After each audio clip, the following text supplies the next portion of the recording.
Since the creation of the universe, mankind has struggled but failed to learn what happens in the afterlife. However, local firefighter Kim Ja-hong is about to discover the answer to this age-old question.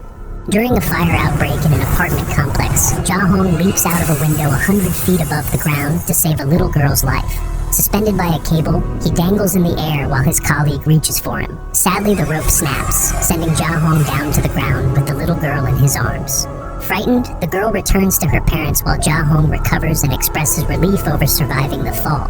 However, the firefighter's celebration quickly comes to a halt when he notices a series of strange events. It seemed no one in the living world could see or hear him anymore, and even more troubling was the fact that his colleagues had ignored him and instead rushed to the spot where he landed. Seeing this, Ja-hong puts two and two together and realizes he didn't survive the fall like he originally thought. Shortly after, two strangers named Hai Won-maek and Lee Daok-chun appear and introduce themselves as Ja-hong's guardians. After exchanging pleasantries, the guardians reveal the secrets of the afterlife and explain the journey Ja-hong must embark on. It turns out the afterlife is comprised of 7 trials across 7 hells, which must be completed in 49 days. The trials test for betrayal, violence, filial impiety, murder, indolence, deceit, and injustice. If a soul can pass all 7 hells within the stipulated time frame, they will be reincarnated. However, very few actually manage this feat, making it an extremely rare occurrence. Though the odds aren't quite in his favor, Hae and Lee are optimistic that Ja-hong will pass the trials since he's a paragon, a soul who lived an exemplary life and experienced an honorable passing. The Guardians reveal this is rare, as the last soul to be declared a paragon was almost 2 decades ago. After the briefing, Ja-hong begs to see his mother one last time. However, departed souls are not allowed to see their loved ones, and the firefighter gets transported to the afterlife to face judgment. There, he meets Gang Lim, the leader of his Guardians. Together, the squad heads to their first stop, the Hell of Unalivement. In the Judgment Court, Ja-hong sees millions of people burning in a fiery furnace as punishment for unaliving others. The firefighter tries to help them, but gets interrupted by the God of Unalivement, who presides over his case.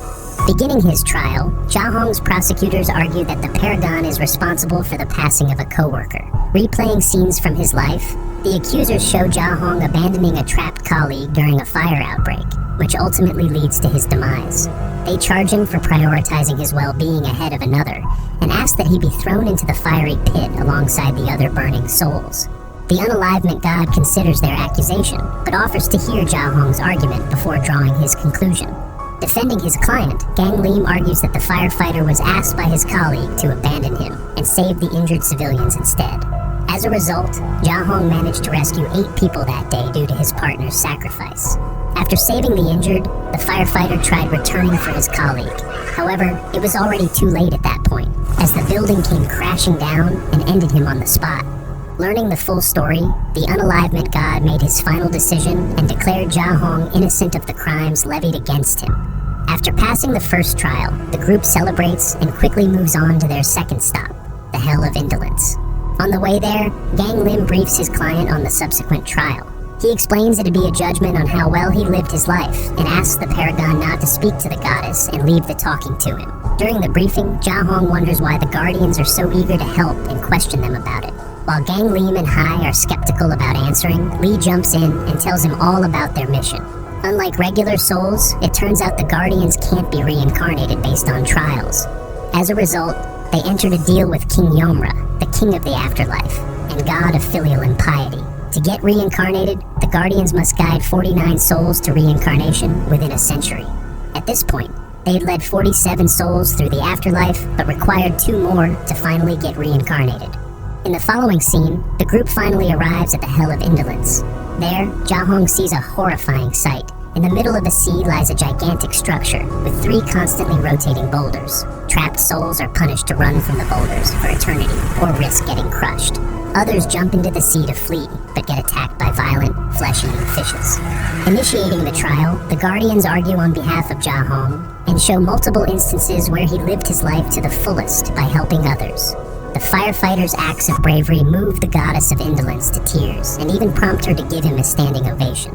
Inspired, the goddess volunteers to erect a statue in his honor, and asks what motivated his selfless acts. Without remorse, Jahong answers that he was fueled by money, much to everyone's surprise. Disappointed, the goddess's admiration quickly turns to disgust as she sentences Jahong to join the other damned souls trapped with the rotating boulders. A lever was pulled, and the Paragon's makeshift boat was pushed towards a cliff. Rushing to save him, Gang Lim and Hai jump into the water and ask to make one final plea for their client. They explain that Jahong's family grew up in abject poverty and desperately needed money. Hence, the Paragon had to work every day of his adult life, not for himself, but to cater for his mother and fund his brother's education all through law school. Hearing this, the goddess empathizes with Jahong's plight and revokes her guilty verdict. After passing the trial, the squad heads for Deceit Hell and passes through Blade Forest, a woodland of trees with razor-sharp branches. There, Gang Lim shoves Jahong into a tree, allowing the sharp branches to coil around him. The Guardian scolds him for speaking to the goddess against his instructions and reprimands him from doing anything that'd spoil his chances at reincarnation. To motivate the Paragon, Hei tells Jahong he'd be allowed to visit a family member in their dream once he gets approved for reincarnation. Eager to see his mom one last time, Jahong is determined to pass the trials, and the group continues their journey through the forest using a special boat ride reserved for Paragons. During the ride, the group gets attacked by Hell Ghouls. Hei and Gang Lim join forces to fight off the beasts, but quickly get overwhelmed by their sheer numbers. Luckily, they manage to fight them off and cause a landslide which puts an end to their attack. After taking a second to catch their breath, Hai reveals the ghoul attack is a sign that one of Jahong's immediate family members recently died with a grudge, unleashing a vengeful spirit. To stop the ghouls from finding them, Hei and Lee blindfold Jahong and lead him to their next destination. Meanwhile, Gang Lim heads over to the living world to find out the identity of the vengeful spirit and destroy it. To achieve this, the head guardian would have to unearth the corpse of the deceased and burn it. Beginning his search, Gang Lim breaks into Jahong's home and runs into his mother. To his surprise, the head guardian discovers the woman is deaf and also dumb. Using sign language, Gang Lim claims that Jahong saved his life in the past and asks for privacy to pay his final respects. Once the woman leaves, Gang Lim realizes the vengeful spirit is in the house and learns it's none other than Jahong's brother, Suhong. The head guardian asks the spirit where his body is buried, but Suhong refuses to answer and makes a run for it. Gang Lim chases after him. However, the spirit is faster and manages to flee the scene without a trace. Determined to find him, Gang Lim does some research and discovers Suhong was serving in the military in line with South Korea's laws when he passed on. Visiting the military camp, the head guardian hears a rumor claiming Suhoon had deserted service and taken off. However, Gang Lim doesn't buy the story and infiltrates the military to investigate further. Back in the afterlife, the group takes a little break before continuing their journey. Jahong takes his blindfold off and attracts an army of ghouls that quickly swarm the area. Luckily, King Yomra passes by and wades away the ghouls. Hours later, the group finally arrives at the Deceit Hell, and as usual, Jahong faces judgment. In this trial, the Paragon is judged for lying, and the prosecutors play multiple clips of Jahong engaging in deceitful behavior. It turns out that following his colleague's demise, the firefighter had sent multiple letters to his co-worker's daughter, claiming to be her father and making a myriad of fake promises. Justifying his actions, Jahong claims he was overwhelmed with guilt and wanted to do something for his colleague's family to ease their pain. Hence, the letters. However, despite his good intentions, the goddess of deceit doesn't excuse his behavior. And this opinion is only strengthened when the prosecutors present their next argument. They reveal the letters ended up having the opposite effect, as the little girl was left devastated and in despair after discovering the letters were fake. Armed with this revelation, the deceit goddess asks Jahong to defend himself. However, the Paragon has no rebuttal to offer. Annoyed by his silence, the goddess orders Jahong's tongue be cut off, while Lee and Hei look on helplessly.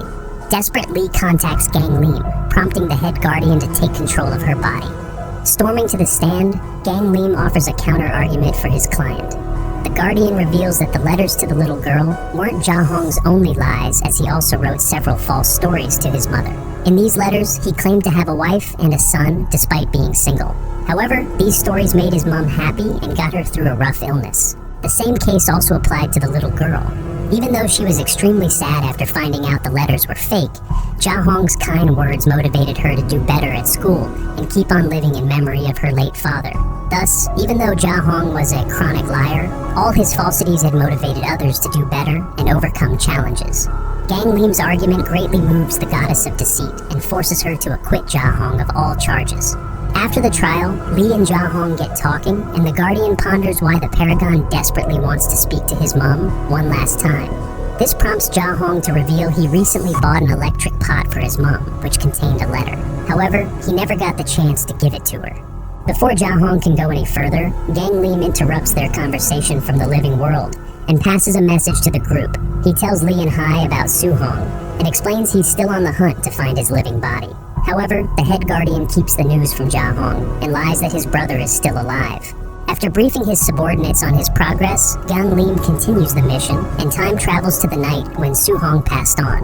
There, the guardian sees the soldier on night watch with his close friend Dong Yan. During the shift, the two friends share an emotional moment, but this is brought to an end when Dong Yan fidgets with his rifle and accidentally fires a shot into Su Hong. Scared, Dong Yan runs to fetch his superior, Lieutenant Park, and explains the situation to him. At first, the lieutenant is horrified and tries to save Su Yong, but gives up moments later, believing the man has passed on. However, Su Yong is still alive and slightly moves his fingers, but sadly, his colleagues do not see this and assume he has kicked the bucket. To avoid getting queried, the lieutenant suggests they cover up what happened and bury him to avoid attracting attention. As a result, Su Yong is officially declared a deserter, a devastating news which breaks his mother's heart and only aggravates her grief as the old lady loses not one, but two sons in a matter of days. Back in the afterlife, Ja Hong, Hai, and Lee continue their journey and pass through a glacial canyon. Thanks to the vengeful spirit in the living world, the canyon begins caving in, and the group barely manages to escape using a cable car. Together, the trio heads to their next destination, Injustice Hell, a purgatory reserved for cold-hearted souls who refuse to help others. People who fail the trial are trapped in an ice prison for years or decades, depending on the severity of their sins. Luckily, Ja Hong lived a pretty selfless life as a firefighter and gets a free pass from the trial. During the cable car ride, the Paragon sparks a conversation following a memory from his time in the living world. Hearing this, Lee and Hei are filled with envy, as lower-ranked guardians bear no memories of their past lives. Overcome with jealousy, Hai tries to hurt Ja Hong and reveals his brother is actually dead and has turned into a vengeful spirit. While Ja Hong processes the news, an earthquake shakes the afterlife, causing the cable car to malfunction and turn over. Lee falls out and is barely saved by Hai, who grabs her at the last moment. While the two guardians hold on for dear life, Ja Hong drops down using a rope and rescues them just in the nick of time. Fortunately, they all survive the incident and continue their journey shortly after. Their next stop is Betrayal Hell, an underworld for souls who betrayed their faith. Defaulters in this purgatory are imprisoned in a mirror that subsequently gets destroyed. Like the previous hell, Ja Hong is given a free pass and isn't forced to stand trial. During their journey to the next hell, Hike takes a moment to visit the living world and check on Gang Lim's progress. There, he discovers the head guardian has found Su Yong's body, but has refused to destroy it. When Hei questions his decision, Gang Lim explains he feels sympathy for the vengeful spirit, and would like to subdue him peacefully, rather than destroy him. Hei disagrees with his boss's plan, and the duo gets into a brief fight. However, Gang Lim eventually dismisses him, and Hei returns to the afterlife. Continuing his mission, the head guardian searches for the vengeful spirit, and suspects he'd seek revenge by trying to harm Dong Yan. Gang Lim tails Dong Yan to a club, and, sure enough, finds Su Yong trying to drop a mirror ball on him. Gang Lim races after the spirit, and a fiery chase ensues. Luckily, the head guardian manages to catch up to him, and uses chains to bind the spirit to a nearby building. Not wanting to destroy him, Gang Lim asks Su Yong to let go of his grudge, and even promises to defend him in the afterlife, so he can get reincarnated. However, the vengeful spirit is hell-bent on revenge, and turns down the offer. Enraged, he frees himself by releasing a massive blast, causing a nationwide blackout. Meanwhile, Dong Yan returns from the club, and is overwhelmed with guilt. He visits Lieutenant Park, informs him he'd confess, and then heads over to Su Yong's residence. There, he leaves a map indicating where Su Yong's body resides for his mum to find.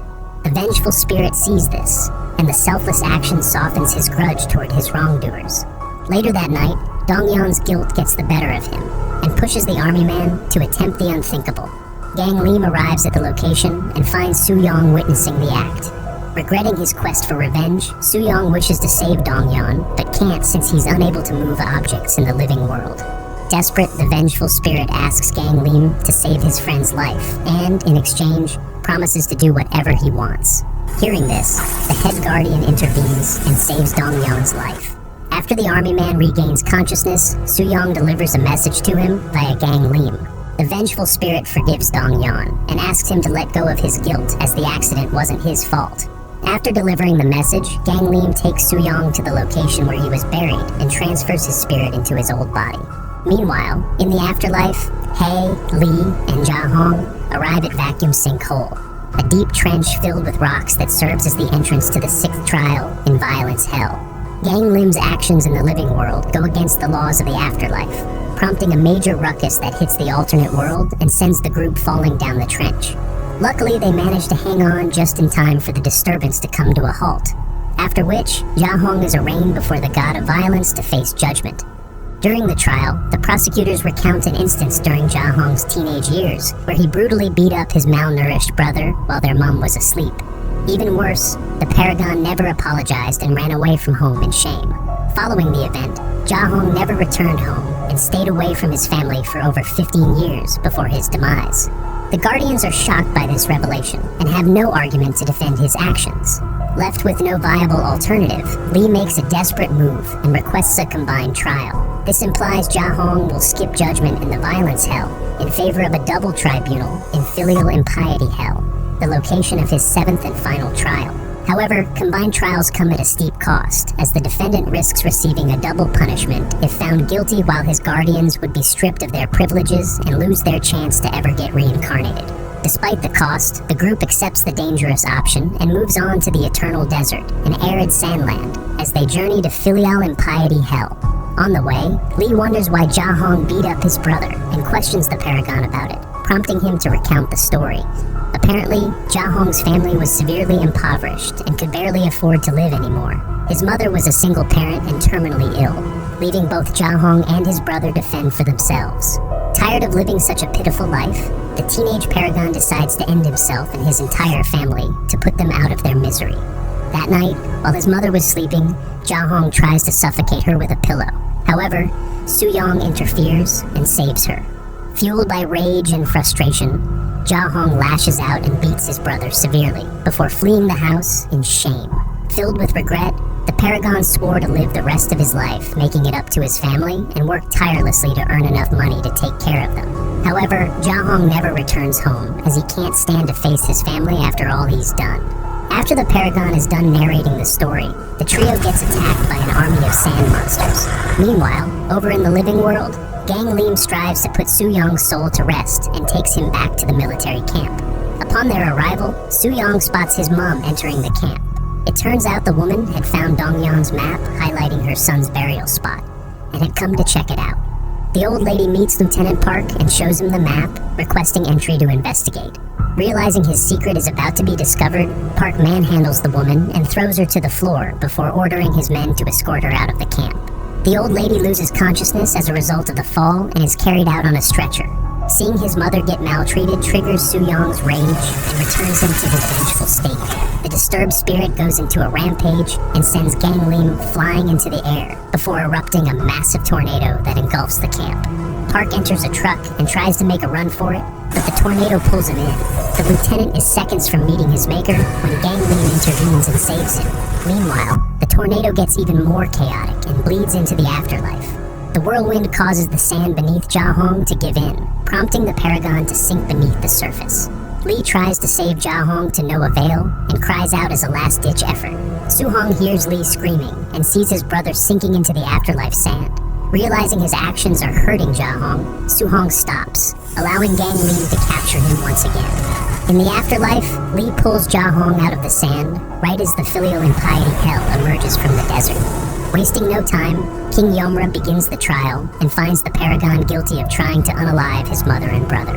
Arguing against the verdict, Lee states Ja-hong's actions didn't have long-lasting effects, since the Paragon didn't go along with the plan. Plus, his mother was asleep and never witnessed the ordeal. In response, King Yomra reveals the Paragon's mom was actually awake that night, but only acted unconscious because she thought her kids were better off without her, and wanted Jahong to end her life. Realizing the sacrifice she was willing to make for him, Jahong is completely shattered and agrees to face judgment as long as he sees his mom one last time. Sadly, his wish is denied, and the prosecutors move to announce his penalty. Right as the case is about to close, Gang Lim sends Su Hong into his mother's dream. The ex-vengeful spirit visits his mom as a supreme justice, fulfilling her dreams of him being a lawyer. While saying their goodbyes, mother and son recount their old memories from the night when Jahong tried to end them. The old lady reveals she'd forgiven the Paragon for what he did, and acknowledges it wasn't his fault. This admission turns the tides in Jahong's trial, as a sin forgiven in the living world can't be judged in the afterlife. As a result, King Yomra dismisses the case and declares that Jahong has passed all the required trials. After the case has been settled, Jahong thanks Lee for all she's done, and disappears as he gets reincarnated into the living world. Later that day, Gang Lim and Hai conclude their business with Su Hong and prepare to guide him into the afterlife. This task becomes even more exciting when they discover the ex-army man is also a paragon, just like his brother. The following day, before Gang Lim returns to the afterlife, he fulfills Jahong's last wish and delivers the electric pot to his mother. Inside, the old lady finds her son's parting letter to her and gets teary-eyed as she reads it. In the end, the Guardians lead Su Hong to the afterlife to begin his trials as Gang Lim and Hai charge headfirst into an army of sand monsters.